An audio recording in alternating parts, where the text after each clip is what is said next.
If you've used a handheld radio for a while, you've probably noticed something. Some days you can barely talk across town on Simplex, but key up a repeater, and suddenly you're talking to stations 30, 50, or even 100 miles away. How is that possible?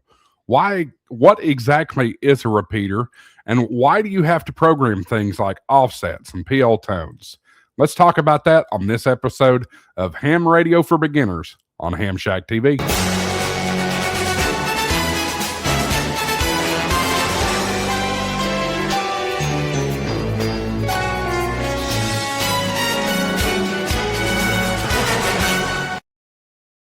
Hi, everybody. Welcome back to Ham Shack TV and Ham Radio for Beginners. My name is Josh, AA4WX, and I'll be your host here.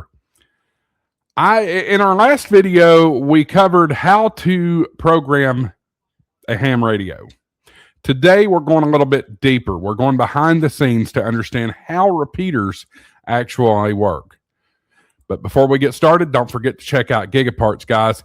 Huntsville Ham Fest is coming up as of this recording, and I cannot wait to go see my friends at Gigaparts. They've got a beautiful store, 6123 University Avenue there in Huntsville, near the beautiful UAH campus. And guys, you're going to love it. They've got ham radio stuff. I mean, pretty much almost anything you want ham radio, they've got. They've got computer supplies. They've got cameras. They've got 3D printing stuff, kids' toys, all kinds of cool stuff. Check them out. Gigaparts.com or 6123 University Boulevard there in Huntsville, Alabama. And guys, you can use coupon code HamShackTV. That'll get you double rewards points, but that's not enough. Use Gigaparts Rewards Plus. Gives you 4 times rewards points, a perpetual warranty, a 60-day return window, and Malwarebytes antivirus software. Give you half off your first month of Gigaparts Rewards Plus if you use coupon code HamShackTV50 at checkout. I think you're going to enjoy it. That's gigaparts.com, and we appreciate their support of Ham Shack TV. So let's get started. Think of a repeater as a relay station. Instead of your radio trying to reach another station directly, your signal first travels through the repeater. The repeater immediately, and I mean immediately, retransmits your signal at a much higher power from a much better location, typically on top of a ridgetop, on top of a tower, something like that. That's why your 5-watt handheld can suddenly cover dozens of miles. Most repeaters are installed on top of mountaintops, tall buildings, skyscrapers, water towers, or even commercial communication sites. Height is might. Height is one of the biggest reasons they work so well. Earlier in this series, we talked about the phrase, like I just said, height is might. Repeaters are a perfect example of that. Now, you may be wondering, if the repeater is transmitting while it's receiving, wouldn't it hear itself? That's a great question. That's why repeaters use 2 frequencies. We talked about this in a previous video. One frequency is used to listen. The repeater is listening for traffic on that input frequency that we talked about, not to receive, but the input frequency. The repeater is listening on that frequency. The other one is used to transmit. That is the receive frequency from the repeater side of things, or from the radio side of things. Your radio automatically switches between those 2 frequencies using what's called an offset. On the 2-meter band, that offset is commonly 600 kilohertz. On 70 centimeters or 440 band, it's often 5 megahertz. Your radio handles all of that automatically once it's programmed correctly. Next, let's talk about those PL tones or those CTCSS tones that we talked about. Imagine a large apartment building. Every resident has a different key. Your key only opens your apartment. A PL tone works much the same way. It's a low frequency sub-audible tone that you typically cannot hear, that your radio sends along with your voice. If the repeater hears the correct tone, it opens up and retransmits your signal. If it doesn't, the repeater will stay quiet. Again, not all repeaters run PL tones or DCS tones or CTCSS tones, But if they do require one, this is what it's talking about. And why do this? Why would you do this? Well, this prevents random signals and interference from constantly activating the repeater. Some repeaters, again, use DCS tones instead of PL tones. The purpose is the exact same. But now let's talk about linked repeaters.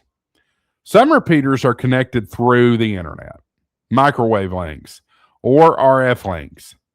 When you key one repeater, your audio may be carried across an entire state, several states, or even around the world. And this doesn't only happen on ham radio. It also happens on GMRS. That's why sometimes you'll hear stations hundreds of miles away on what seems like a local repeater. Many statewide emergency communication systems operate this way.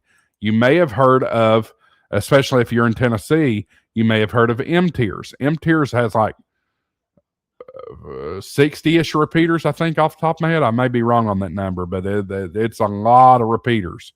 Those are all linked up during severe weather. You've probably heard the term courtesy tone. That is a beep that you hear after someone finishes talking. It tells you the repeater has reset and is ready for the next transmission. On some repeaters, it also indicates you've paused long enough to avoid timing out the repeater. Speaking of timing out, most repeaters have what's called a timeout timer. If someone talks continuously for several minutes, the repeater automatically stops transmitting. And this protects the equipment from overheating and prevents one person from accidentally tying up the repeater. One question I hear all the time: can I build my own repeater? Absolutely, you can build your own repeater. Many amateur radio clubs own repeaters.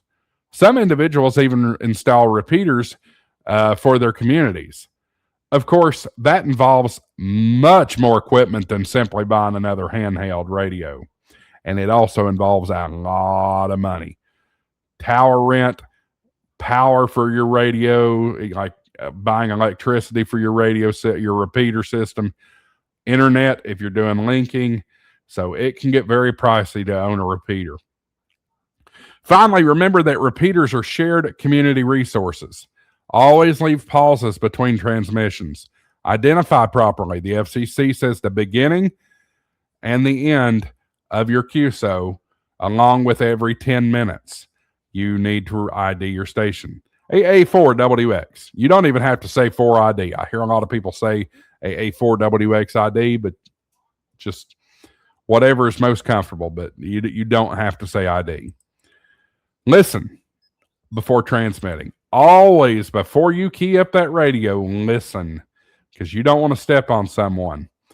And don't make the mistake of leaving of keying that radio before you've checked where your volume knob is on your radio, because you may be transmitting on top of somebody and don't even know it because your repeater or your radio's turned down. So keep that in mind.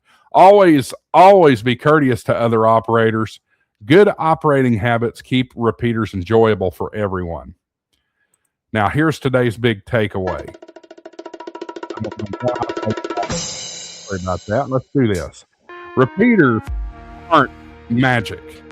They simply relay stations located in great locations that allow relatively low-powered radios to communicate over much greater distances. Once you understand how they work, programming them, using them, and troubleshooting them all becomes much easier. In our next episode, we're finally going to leave VHF and UHF behind and enter the world of HF radio.